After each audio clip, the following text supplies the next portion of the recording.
مو دائما لازم تمشي على النظام، كل شيء بوقته حلو. هواك أوقات تمر علينا احنا بحاجة شغلات بسيطة وبدون أي مناسبة، كلمة كلمتين حلوة من شخص قريب عليك، رسالة حلوة من شخص كل اللي بباله هو دي يطمن عليك، كلمة بصدق، ضحكة طالعة من القلب.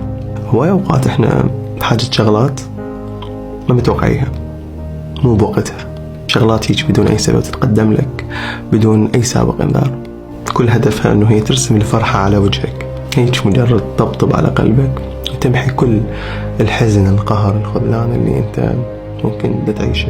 فمو دائما كل شيء بوقته حلو، لأن تقريبا حيكون شيء روتيني، شيء ممل. فدائما الأشياء اللي تتقدم لنا بوقت إحنا ما متخيلين راح يتقدم لنا هيك شيء، أشياء إحنا ما متوقعيها بأوقات ما متوقعيها، أنا أشوف أثرها راح يكون أكبر، جد راح يكون لها أثر كبير.